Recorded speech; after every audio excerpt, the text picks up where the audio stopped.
Kenapa sih the power of kepepet tuh jadi kuat gitu ya? Kenapa orang kepepet tuh jadi kuat?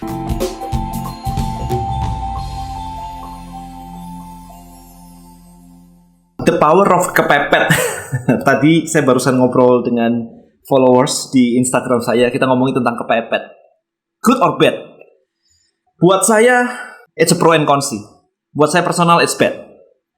Tetapi kita perhatikan, kenapa sih the power of kepepet tuh jadi kuat gitu ya? Kenapa orang kepepet tuh jadi kuat? Ya, Anda bayangin sih. Kalau Anda dikejar anjing, masa nggak lari sih? Itu kan kepepet ya. Antara Anda lari atau Anda digigit dan habis itu hancur-hancuran, berdarah semua, luka semua kalau dihajar oleh anjing begitu. Nah, itu namanya the power of kepepet. Nah, semuanya ini sebenarnya muncul dari kita kalau analisa psikologi dari market gitu ya. Kenapa sih orang bergerak? Kenapa sih orang move? Orang move hanya karena dua hal, yaitu ada sebuah gain di depannya atau sebuah pain di belakangnya. Jadi orang hanya bergerak untuk menghindari pain dan mengejar gain. Gitu aja. Itu yang membuat orang itu bergerak. Memotivasi orang. Jadi kalau, dan saya kok motivasi saya rendah ya? Ya Anda berarti tidak mengimajinasikan dengan clear apa pain Anda dan apa gain Anda. Itu nggak clear. Maka kalau Anda membaca kitab suci pun ada surga dan neraka. Kita mau masuk surga, kita nggak mau masuk neraka. Ada dua hal itu. Jadi Tuhan juga menciptakan, ada Tuhan, ada setan, ada surga dan neraka gitu kan. Selalu ada good and bad gitu kan. Supaya apa? Supaya orang itu bergerak. Jadi udah clear banget alasan kenapa orang bergerak. Nah, yang disebut dengan kepepet itu secara psikologi adalah pain. Namanya kepepet. Siapa sih yang suka gitu kan? Kepepet apa? Nggak bisa, kalau nggak gerak nggak bisa makan, nggak bisa hidup, itu kepepet gitu kan. Nah, kalau dari sisi mana yang lebih kuat antara pain dan gain, maka jawabannya adalah pain itu strong banget. Anda kalau dikejar anjing udah langsung larinya ngebut banget, bahkan sekuat tenaga. Bahkan mungkin lompat lebih jauh, lari lebih cepat daripada biasanya. Jadi kekuatan, makanya ketika kita menulis sebuah copywriting, fear atau pain itu ditaruh paling ujung. Karena kalau nggak kena di gainnya, di fear tuh pasti kena gitu aja. Karena ya kalau nggak kamu bakal mati, kalau nggak lu bakal nggak bisa makan, kalau nggak bakal digigit anjing. Itu geraknya udah langsung instan banget. Orang makanya sampai ada istilah FOMO ya, fear of missing out gitu. Ya jadi kalau misalkan nggak belajar, nggak ikut list building mastery, harganya naik minggu depan. Itu dibuat untuk supaya gerak gitu kan, supaya orang tuh gerak. Karena most of you guys, believe me or not, most of us itu males.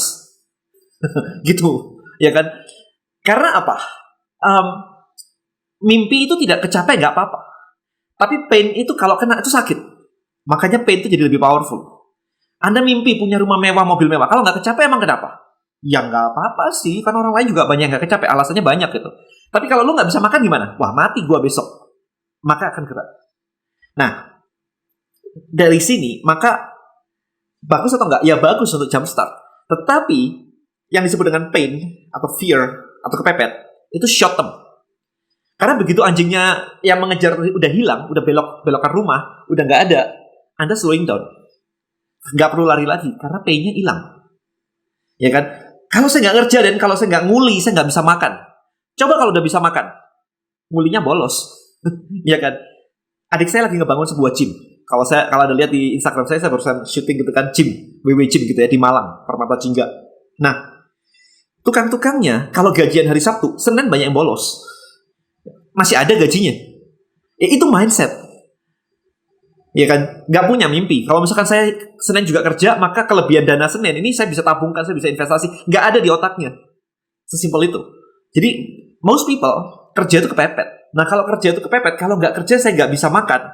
Maka hasil kerjanya ya so-so, hanya bisa untuk Anda makan. Ya, goalnya jelas kan. Saya hanya kerja kalau bisa supaya bisa makan. Kalau sudah bisa makan, ya kerjanya malas-malesan. Boro-boro ngejar yang lebih wow lagi. Saya sampai kemarin tuh sempat menganalisa ya. Apa ada sih yang namanya work-life balance? Work-life balance. 9 to 5, habis itu waktu untuk keluarga. Kalau saya perhatikan, saya suka banget baca artikel-artikel di Quora ya. Gimana sih rasanya kerja with Elon Musk, Tesla, SpaceX, dan sebagainya. Mereka bilang, it's the best place to work. Enak banget tempat kerjanya. Tapi gak ada work-life balance. Gitu. Jadi benar-benar gak ada work-life balance. Nah, dari sini kita perhatikan. Sebenarnya kalau kita lihat secara general, work-life balance itu diciptakan untuk orang. Ini benar-benar personal opinion ya. Literally disclaimer, this is personal opinion. Anda boleh setuju, Anda boleh enggak. Tapi personal opinion saya adalah Work-life balance diciptakan entrepreneur untuk membuat karyawannya betah jadi karyawan. There is work-life balance. Karena Anda nggak bisa jadi entrepreneur ketika Anda work-life balance. Bayangin kayak Elon Musk, CEO dari berapa company dia, selain SpaceX, Tesla, dan masih banyak lagi. Ada Neuralink gitu kan, masang chip di otak gitu-gitu. Hyperloop, solar systemnya dia banyak banget. Kalau dia pakai work-life balance itu semua nggak ada, gitu aja. Dan dia cepet banget. Sekarang dia sudah masuk kayaknya orang terkaya nomor 5 atau 6 gitu. Cepet banget naiknya. Awal tahun kemarin baru orang terkaya 10. Tahun lalu belum. Jadi lompatan kenaikan gila banget company-nya. Pakai work-life balance gak? Enggak jawabannya.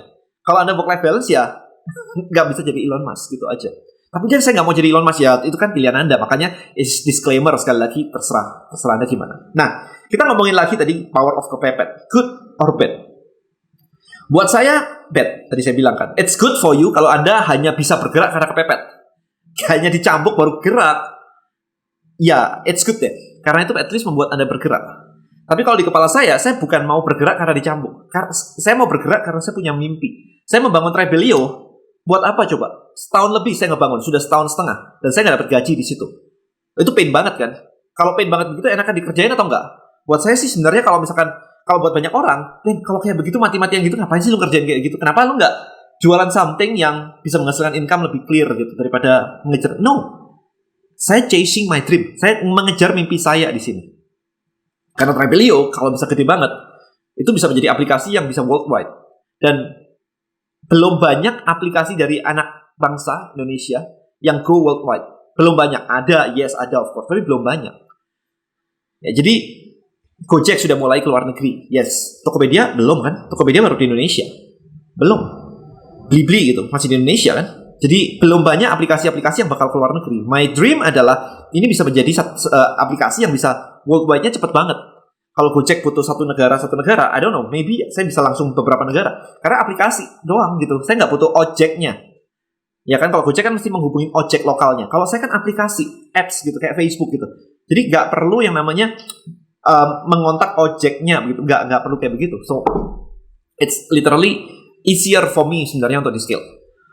Ya, saat ini memang challenge saya adalah untuk membangun Rebelio sendiri secara produk itu masih belum bagus banget. Makanya kita barusan thankful banget ke Tuhan karena di I think 2 minggu belakangan, ya 2-3 minggu belakangan kita kedatangan tim-tim bagus yang lagi memperbaiki aplikasi kita dengan kerja yang luar biasa banget. Ya, jadi hopefully within the next few months akan jauh lebih bagus lagi sih aplikasinya. Gitu. Jadi kalau buat saya, now power of kepepet it's bad karena Anda hanya bertujuan untuk survival. The power of kepepet itu goalnya survival. Nggak ada namanya the power of kepepet ngebangun Tesla. Atau saya tadi pagi barusan nonton Jeff Bezos ya, pemiliknya Amazon gitu kan. Dia lagi ngebangun Blue Moon. Goalnya adalah kita berangkat ke bulan dan kita stay di bulan. Goalnya kayak begitu. Nah itu nggak ada namanya the power kepepet. Anda nggak kepepet kok untuk berangkat ke bulan sampai hari ini begitu kan. Anda sampai umur Anda habis pun mungkin hidup di bumi masih cukup. Nggak ada kepepetnya. Tapi dia mikirnya masa depan. Bahwa kita terus kayak begini, orang berkembang terus kayak begini, suatu saat pasti akan ada titik di mana kita kepenuhan di bumi. Maka dia menyebut dirinya adalah space entrepreneur. Which is jadi kayak, wow, itu nggak pakai power kepepet. Nggak bisa nyampe ke sana. Jadi sekarang goalnya balik lagi kepada Anda. Apakah Anda mau cuman sekedar hidup dan survive? Atau Anda punya mimpi? Tapi balik lagi, kalau Anda baca bukunya Simon Sinek yang Why, Find Your Why gitu kan. Untuk mengejar sebuah mimpi haruslah ada why yang kuat. Kenapa sih Anda mau ngejar itu? Bahkan kalau perlu bersusah payah, nggak dapat income, nggak dapat gaji, ngabisin waktu hanya untuk ngejar itu gitu. Find your why. Nah, mau kepepet atau enggak? Kepepet tuh biasanya kejadian yang ada di sekitar kita. Mau makan susah, mau jalan-jalan susah, mau nyekolahin anak duitnya berat, asuransi nggak kebayar, pendidikan susah gitu kan, mau jalan-jalan ngajak orang tua berangkat umroh juga nggak bisa. Itu ke power of kepepet habis itu. Nah, itu kejadian yang kita rasakan. Tapi untuk membuat sebuah mimpi yang kita bisa go lebih dalam, lebih jauh lagi, itu butuh otak. Butuh kekuatan otak untuk berimajinasi. What if saya melakukan ini semua bakal jadi apa? Itu jadi kekuatan otak. Banyak di antara kita yang nggak mampu mikir. Bayangin aja, dan jangan ngomong 1 miliar, 2 miliar, 10 miliar lah, 100 juta aja gue nggak ada. Anda meng-cut imajinasi Anda. Kalau anak kecil, wah saya mau Pak terbang ke bulan kayak gitu, keren banget. Imajinasinya tanpa batas. Tapi begitu kita beranjak mulai dewasa, mulai dipengaruhi ke lingkungan kita, teman-teman toxic, Anda langsung di-cut. Boro-boro kamu ngomong segitu, dan ngomong 100 juta aja susah, langsung ke-cut semua. Nah ini kan berarti cuma permainan di kepala. Gak ada perubahan di hidup kita sebenarnya. Dengan mikir 1 miliar atau mikir 100 juta, apa sih yang beda di sekitar kita? Gak ada yang berbeda. Yang berbeda adalah di kepala Anda and your feeling. And suddenly you feel bad ketika memikirkan sesuatu yang di luar jangkauan. 1 miliar, 10 miliar, dan sebagainya. Anda kasih limit.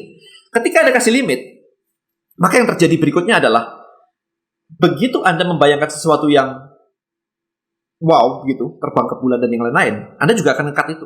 Impossible. Lama-lama otak Anda akan dilatih dengan putaran kecil doang. Ya dapat 1 juta, dapat 2 juta, dapat 3 juta, cukup lah buat makan. Otak Anda akan dilatih se-level itu aja gitu.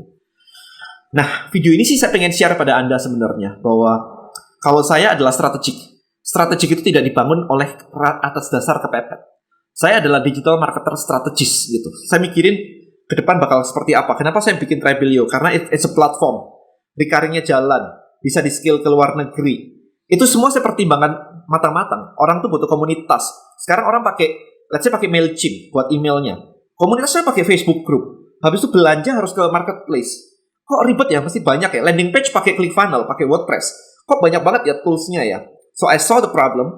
And then gimana kalau misalkan ini semua bisa dijadiin sebuah platform, Trebelio. Cuma ngajak orang join, komunikasi di situ kayak Facebook group. Mau dikirimin email juga langsung tinggal di aplikasinya. Mau belanja nggak usah ke marketplace, langsung di aplikasinya. Semuanya jadi satu. Itu mimpi saya. What if itu benar-benar bisa diciptakan? Apa yang akan terjadi? Saya penasaran jadinya kan dengan berpikir seperti itu. Wah, oke, saya punya ide. Kalau itu jadi, itu kan bakal keren banget ya. Cuma cukup ngajak orang sekali. And that's it, semuanya ada di sebuah tempat. Daripada sekarang ngajak sekali. Oke, join lagi ya Facebook group saya. Oke, belanja ya langsung ke marketplace. Muter gitu loh. Ribet banget. Buat kita as entrepreneur tuh jadi malah ribet banget buat memulainya. Jadi, there's my dream yang saya pengen buktikan bisa atau enggak. Sekarang masih memang dalam perjalanan membangun. It's not easy. Ngebangun apartemen, saya pernah membangun apartemen bareng Bung Chandra. Bulan-bulan pertama, nggak kelihatan apartemennya, kelihatan fondasinya. Itu yang berat banget kan, fondasinya. Mana kok nggak jadi-jadi fondasinya. Tapi begitu sudah nginjak mulai naik, itu cepet banget, langsung naik gitu. Ya, jadi Anda tinggal mau milih sekarang. Mau pakai the power of kepepet dengan alasan bahwa ya it's powerful, it's good. Ada yang pernah ngomongin. Tapi ujungnya mau sampai mana? Mau Anda bisa makan, bisa hidup and cukup, atau Anda bisa mengubah dunia? Well, omongan saya ini memang tidak untuk semua orang. Tidak semua orang mau mengubah dunia kok.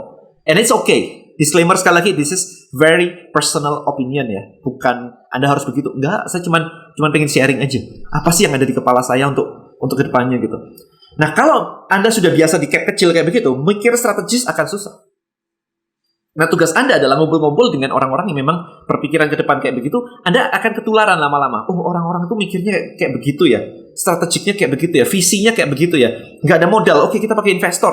Nggak mungkin lah ada modal untuk bikin Amazon aja pakai investor. Siapa yang bilang Jeff Bezos punya modal untuk bangun Amazon? Enggak. Investornya banyak banget, men. Jadi kalau Anda bilang nggak ada modal dan ini itu gitu kan. That's karena Anda melimit your brain. There is the problem. Oke, saya nggak mau berlama-lama di video ini. Hopefully Anda tercerahkan aja sih buat saya sih. Saya sharing from the deepest of my heart. Hopefully Anda paham bahwa Indonesia butuh banyak orang yang mulai bisa mimpi lebih jauh lagi. Bukan cuma urusan yang makan lah, debat lah, saingan lah, kecil-kecil begitu. It's not gonna change the world. Oke, saya cuma pengen mengajak Anda untuk, yuk, sebagai follower saya, konten saya selalu dalam-dalam. Saya sekarang seneng banget untuk sharing konten dalam-dalam kayak begini. Dulu saya ngomongnya selalu kayak yang ringan-ringan begitu kan. Saya sekarang suka banget untuk ngomong kayak begini. Saya pengen mengajak follower saya semakin smart, getting better. Mimpi ke depan. Yuk kita bangun Indonesia jadi lebih bagus lagi. Apalagi di mata dunia. Alright? See you in the next video guys. Thank you so much.